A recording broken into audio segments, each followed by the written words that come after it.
Oke, baik. Bismillahirrahmanirrahim. Assalamualaikum warahmatullahi wabarakatuh. Oke, alright. Kita balik lagi ya teman-teman. Setelah kemarin kita membahas terkait apa itu fikih kontemporer secara umum bersama Mas Zaki ya kemarin. Nah, sekarang kita akan membahasnya lebih dalam. Namun kali ini podcastnya adalah podcast solo atau tergolong sebagai podcast edukasi Islam yang sifatnya hanya mengedukasi, namun hanya dari satu sumber saja, yakni dari saya. Oke, baik. Sebelum kita lanjut ke dalam pembahasan, alangkah baiknya bagi teman-teman yang mungkin melihat video ini atau sedang mendengarkan penjelasan atau podcast edukasi Islam ini, kalian itu bersiap-siap. Kayak seduh kopinya dulu, atau bikin teh dulu, atau bikin minuman untuk teman kalian dalam mendengarkan podcast kali ini. Oke, baik, di episode kali ini itu kita akan membahas yang mungkin terdengar sangat sulit ya, namun sebenarnya itu dekat dengan kita. Dalam artian kita itu tahu praktiknya, tapi kita tidak tahu teorinya, seperti itu. Nah, kita akan mendalami lagi terkait fikih kontemporer. Nah, hal yang dekat dengan kita, namun kita itu sebenarnya agak susah untuk memahami teorinya adalah terkait fikih kontemporer. Tapi tenang aja, walaupun ini adalah materi yang susah, namun susahnya itu hanya secara kita memahami teorinya saja.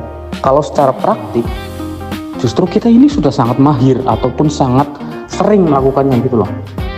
Kayak seperti halnya kita melakukan transaksi jual beli online, namun kita nggak tahu tuh dasar hukumnya sih apa ya, kok bisa ada jual beli online dan juga diperbolehkan, padahal kita kan hidup beragama gitu loh. Sedangkan dalam agama jual beli itu harus tahu siapa penjual, siapa pembelinya, tidak hanya tahu apa tokonya, seperti itu. Nah, mungkin kita sedikit flashback dulu ya, untuk mendisklaimer teman-teman yang kemarin mungkin tidak melihat episode 1 dari podcast kita, yakni terkait fikih kontemporer. Nah, penjelasan singkatnya adalah fikih kontemporer itu adalah hukum Islam yang membahas sejarah atau membahas masalah-masalah modern. Membahas masalah-masalah modern yang secara tidak langsung itu tidak dibahas pada zaman dulu. Saya ulangi. Secara sederhana, fikih kontemporer itu adalah hukum Islam yang membahas masalah-masalah modern yang terjadi di zaman sekarang ya tentunya, yang mana itu tidak terjadi di zaman dahulu. Sebenarnya itu kalimat menegas saja sih ya, intinya fikih yang membahas tentang masalah-masalah yang muncul di zaman sekarang yang di zaman dulu itu nggak ada, seperti itu. Contohnya itu seperti transaksi digital ataupun m-banking, e-wallet, kripto dan lain sebagainya. Setelah itu ada bayi tabung, ada donor organ, ada hukum kita dalam bermedia sosial, bahkan ada cara kita pemanfaatan AI yang baik ataupun AI dan teknologi yang baik menurut syariat Islam itu seperti apa. Karena kan tidak dibahas AI, media sosial, mungkin bayi tabung dan juga transaksi digital itu kan nggak ada kan di zaman dulu gitu. Koreksi kalau saya salah ya. Nah, jadi seperti itu ya. Secara gampang itu fikih kontemporer adalah fikih yang mengkaji atau mengembangkan hukum-hukum yang tidak ada di zaman dahulu gitu. Karena kan kehidupan manusia itu berkembang. Oleh karena itu hukum agama itu juga harus mengikuti. Jadi kita tidak langsung menyalahkan ini tidak boleh karena tidak ada hukumnya. Hukum itu juga harus mengikuti karena manusia itu tidak stagnan di hidup yang seperti itu aja gitu loh. Nah, oke. Buat yang mungkin masih berpikir bahwasanya fikih kontemporer ini adalah fikih buatan, ini bukan fikih murni, akan saya terangkan secara singkatnya terlebih dahulu ya. Nah, kalau pada zaman dulu, tepatnya pada zaman Rasulullah atau zaman Nabi Muhammad SAW, itu semua persoalan fikih itu ditanyakan kepada beliau langsung dan dijawab tanpa adanya diskusi ataupun bahsul masail terlebih dahulu yang memerlukan waktu yang sangat lama dan menimbulkan perdebatan. ketika ada yang bertanya ini hukumnya apa, lalu oleh beliau Nabi Muhammad SAW langsung dijawab dan semuanya langsung sepakat. Nah, kan zaman itu walaupun kita semuanya sepakat, namun kan seperti halnya masalah transaksi digital, masalah bayi tabung, masalah pemanfaatan teknologi itu kan belum ada, karena pada zaman itu masih sangat-sangat sederhana, teman-teman, gitu. Nah, lalu lanjut ke zaman sahabat. Nah, zaman sahabat itu adalah setelah Rasulullah wafat. Nah, sahabat itu kadang menemui kasus-kasus baru yang belum dibahas pada zaman Rasulullah. Nah, mulai dari situ sahabat itu memulai ijtihad atau pemikiran-pemikiran untuk menjawab masalah baru. Nah, disinilah akar daripada mungkin fikih kontemporer itu muncul gitu loh, karena adanya ijtihad. Ijtihad itu adalah upaya manusia untuk menyesuaikan ataupun membuat hukum. Ijtihad itu bisa dibilang upaya ataupun usaha bersungguh-sungguh. Jadi bukan usaha ataupun kita itu sengaja untuk membuat yang sebenarnya tidak perlu.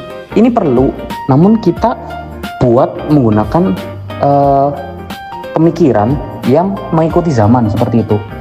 Lalu disambung ke zaman tabiin dan juga lanjut ke zaman modern. Nah, di zaman tabiin itu ada ulama madhab juga yang kita kenal sebagai Imam Abu Hanifah, Imam Malik, Imam Syafi'i, dan Imam Hambali.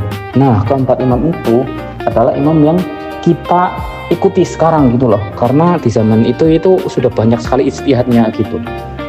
Jadi maklum saja kalau sekarang ada yang bilang, menurut pengajianku enggak kok, tapi menurut kamu iya, menurut yang lain makruh, menurut yang lain lagi beda lagi, karena kan namanya ijtihad itu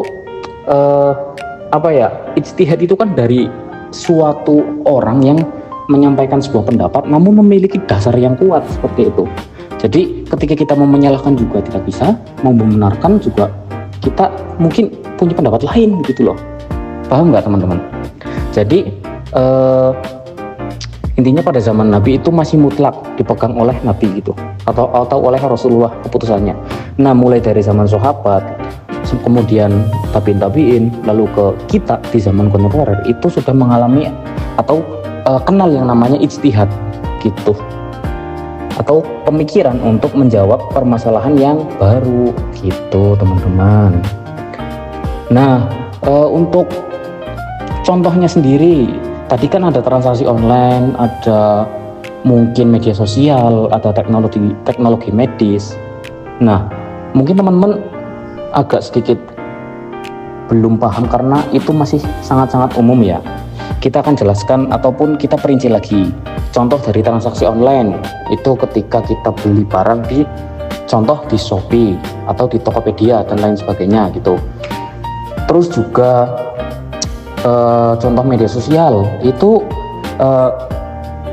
kita itu membahas terkait apa sih hukum konten sebenarnya, apa sih hukum dari kita mengupload konten, apakah kita boleh atau tidak, itu seperti itu. Dan juga teknologi medis yang seperti apa sih yang diperbolehkan, apakah semua teknologi medis itu diperbolehkan untuk digunakan. Nah, seperti itu kan pasti menjawab atau pasti membutuhkan jawaban yang sangat-sangat terperinci gitu loh, karena banyak sekali umat ataupun manusia yang sangat-sangat masih percaya dengan agama, namun mereka juga tidak bisa melarikan diri dari kenyataan bahwasanya dunia terus berkembang gitu loh. Makanya ada yang namanya fikih kontemporer atau bisa dikatakan sebagai penyesuaian agama terhadap zaman gitu loh, penyesuaian hukum agama terhadap zaman gitu. Nah, yang selanjutnya mungkin ada yang bertanya, loh, agama kok malah mengikuti zaman sih, bukannya zaman yang mengikuti agama? Ya enggak dong, karena prinsip daripada fikih kontemporer ini itu sudah disepakati bahwasanya ini adalah demi kemaslahatan dan juga demi maqasidus syariah atau tujuan utama syariat, dan juga di dalamnya itu terkandung ijtihad gitu loh. Jadi pertimbangan prinsip-prinsip ini, prinsip fikih kontemporer ini ketika ketika dibahas dalam dalam sebuah forum Basul Masail itu banyak yang setuju, kayak oh iya, agama harus berkembang, harus mengikuti perkembangan dari zaman gitu loh. Namun ada juga golongan-golongan ataupun mungkin ulama yang memilih untuk tetap di fikih klasik gitu loh, tidak mengikuti fikih kontemporer gitu. Nah, kenapa kita harus mengikuti fikih kontemporer? Itu karena kita hidup di zaman modern. Nah, kalau kita tidak paham, maka kita tidak paham fikih kontemporer ya. Katakanlah kita masih terjebak dalam fikih klasik, namun kita hidup di tengah-tengah masyarakat yang modern gitu loh. Kita akan mungkin salah mengambil keputusan, terjebak dalam praktik yang tidak sesuai syariat, atau bahkan ikut-ikutan atau FOMO atau taklid buta gitulah, katakanlah hanya ikut-ikutan. Kata dia secara fikih klasik itu seperti ini gitu loh. Padahal dunia telah berkembang gitu. Ini bukan maksudnya saya menyalahkan hukum, karena mungkin saya pernah dengar ada yang namanya nasakh mansuh ya, atau hukum yang diganti gitu loh. Bukan diganti ya, bisa dikatakan seperti itulah ya, diganti karena memang sudah tidak relevan gitu. Dan yang namanya seperti itu, oleh karena itu ulama-ulama itu membuat nasakh mansuh ini sebagai dasar. Oh, berarti hukum itu ada kalanya ketika sudah tidak relevan dengan zamannya, maka bisa diganti ataupun diijtihadkan dengan hukum yang lain yang bisa menyesuaikan sesuai dengan prinsip-prinsip daripada fikih kontemporer. Apa saja coba? Oke, saya sebutkan ulang ya. Yang pertama itu kemaslahatan ataupun kebaikan. Yang kedua itu ada maqasidus syariah atau tujuan utama syariat, yakni menjaga agama, jiwa, akal, keturunan dan juga harta. Lalu harus ada ijtihad di dalam pengambilan hukum ataupun pengambilan keputusan tersebut. Seperti itu. Jadi kesimpulannya adalah fikih kontemporer itu adalah bentuk fleksibilitas atau keluasan Islam dalam menjawab tantangan zaman, seperti itu. Jadi agama Islam itu bukan agama yang kaku, agama yang tetap klasik. Jadi Islam itu tetap bisa menjawab tantangan zaman atau mengikuti zaman gitu, tanpa dalam artian itu tanpa meninggalkan prinsip dasarnya atau prinsip yang telah disebutkan tadi gitu. Sedikit quotes ataupun kata-kata atau makalah dari saya, tapi dalam bahasa Indonesia aja. Mungkin kata-kata ya, tidak pantas disebut makalah. Islam itu tidak kaku, tapi juga tidak bebas aturan. Oke. Selamat tinggal. Semoga pembahasan kali ini bisa jadi langkah awal kamu memahami Islam secara lebih luas dan juga kontekstual. Seperti itu. Semoga pembahasan kali ini bisa menambah wawasan kamu terkait kenapa sih ada fikih kontemporer gitu, walaupun secara dasar saja. Nah, mungkin kita udah terlalu banyak ya mengobrol tentang fikih kontemporer. Mungkin di next episode kita akan langsung mempraktikannya, atau kita akan langsung praktik sejarahnya, atau kita melihat video sejarahnya itu seperti apa. Jadi kalian itu tidak hanya dapat ceritanya saja, tapi kita juga melihat itu kejadiannya seperti apa. Oke, baik, terima kasih yang sudah mendengarkan atau meluangkan waktu untuk mendengarkan penjelasan dari saya Danu Jovansyah, mengucapkan terima kasih. Dan juga yang terakhir, jangan lupa share ke teman-teman kamu yang ingin belajar fikih dengan cara yang santai tapi bermakna. Oke, baik, terima kasih buat teman-teman semuanya. See you next time. Wassalamualaikum warahmatullahi wabarakatuh.